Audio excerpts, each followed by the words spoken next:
Because you're more powerful than you think. Way more powerful than you think. I mean, God only knows what you are in the final analysis. You're blind to your own weaknesses, but you're also blind to your own strengths.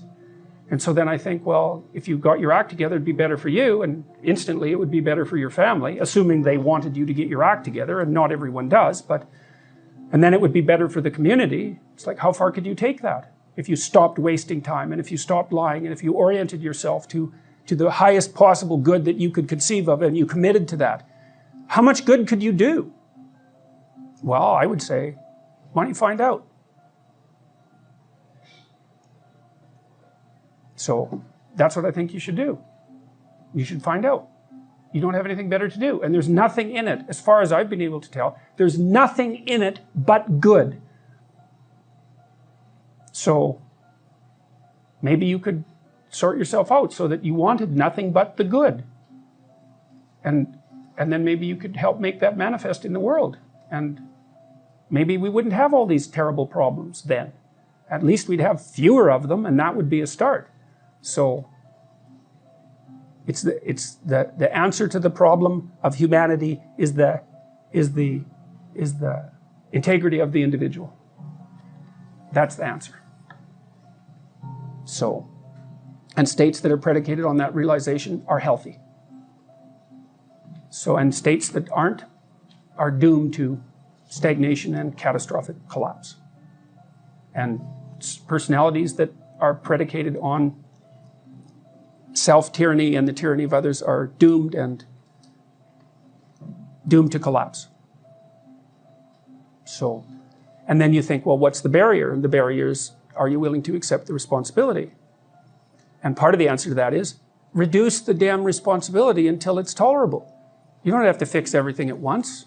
You could just start by fixing the things that you could fix. Or you could even do it more. You could do it with even less self-sacrifice. You could start by fixing only the things that you want to fix. God, you can get a massive way that way. So do it. See what happens. That's what you should have been taught in university right from the beginning. It's like, aim at the highest good. Tool yourself into something that can attain it. And go out there and manifest it in the world. And everything that comes your way will be a blessing. And so,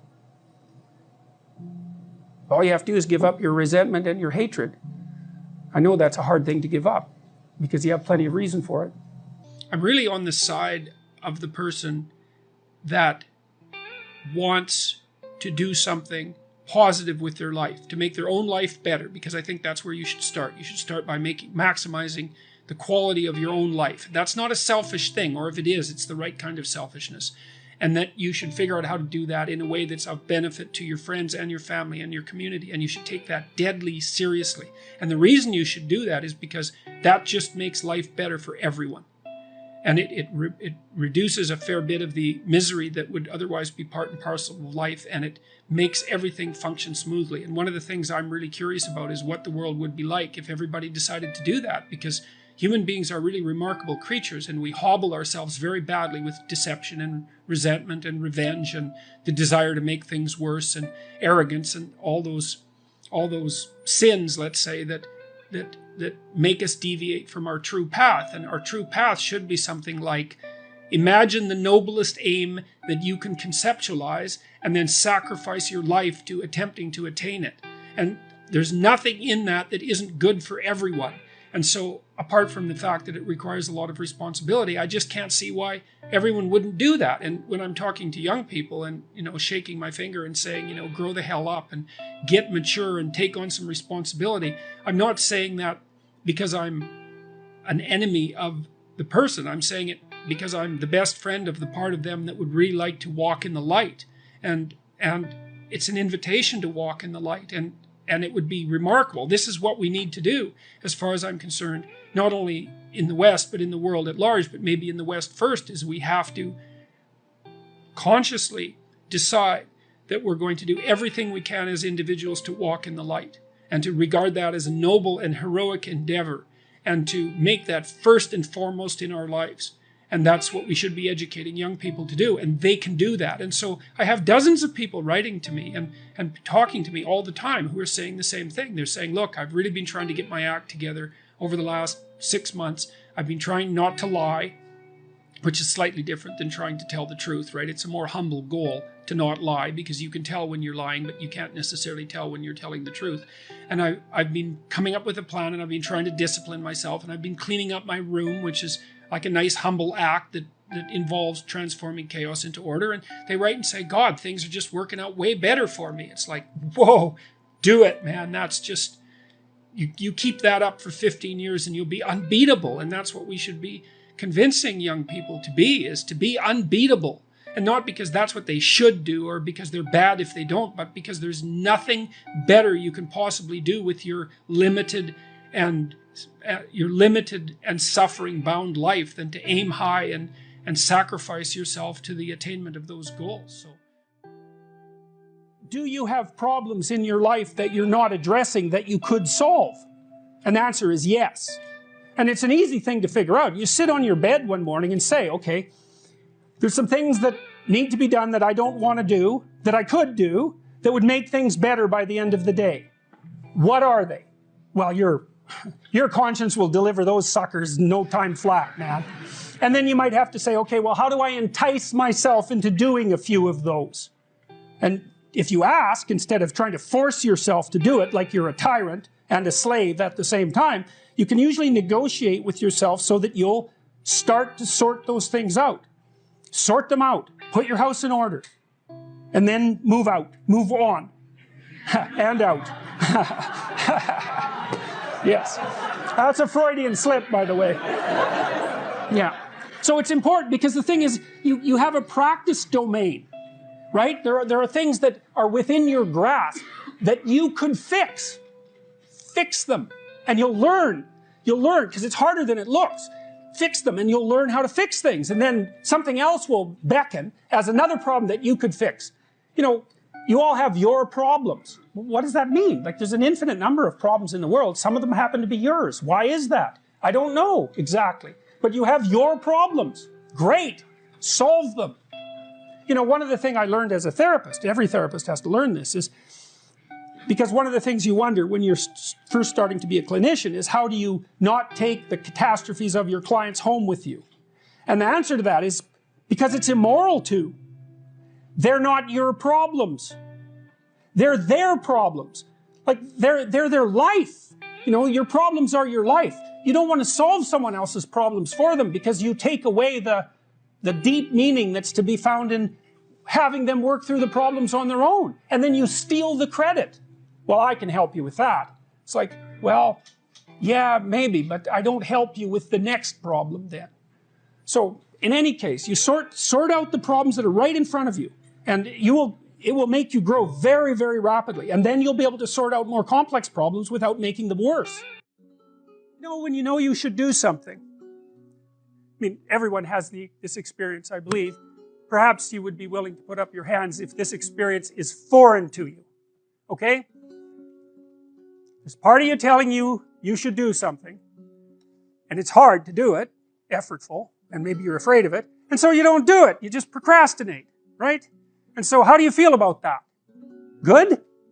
I mean, so what, you feel that you're betraying yourself. Your anxiety actually gets worse, not better, even though, you know, you can put it off moment to moment, but that doesn't help, because every time you put it off, the anxiety just grows a little bit. You're not proud of yourself. You have a sense that you're making things more chaotic than they should be. You know, and if you do that long enough, and I'm sure many of you have had that experience, if you do that long enough, if that becomes habitual, things will get so stormy around you that you'll fall right into the chaos, into the watery chaos, and maybe you'll drown. So it's not a very good idea to run from your destiny, let's say, whatever that might be. And you need a destiny, you need a place to aim at, because that's what gives your life meaning. And you need meaning in your life because life is hard. So, you know, you need something to buttress yourself against that. So anyways,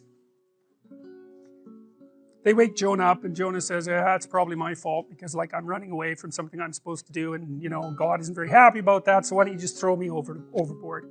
And the crew isn't very happy about that, but the waves are really starting to come up, and Jonah's pretty insistent that he's the cause of the problem. And so they draw lots, and Jonah is chosen, and so they decide to toss him into the ocean, and immediately everything's calm. So he's a center of chaos because he's not doing what he's supposed to do. Fine. Well, then a whale comes up and swallows him, and then he's in the whale for 3 days. That's a weird thing. The whale, that's the whale that Geppetto's in. That's a dragon. It's that thing that you have to go out there and conquer to get something of value. Now, when you've made an error, when you've fallen off the pathway, when you've deviated from what you know you should do, it produces a state of internal chaos and worry and concern. You're thrust into the unknown. You're thrust into unknown territory and chaos. You don't know what to do. And that's often symbolized by the encounter with a monster, like a dragon, or something that lives under the water.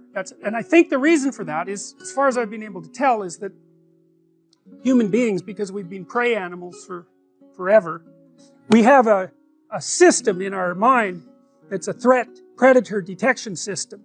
That's the thing that makes little kids think about monsters in the dark, right? Because, well, there is monsters in the dark. Parents always say, well, there's no monsters in the dark. It's like, that's not true.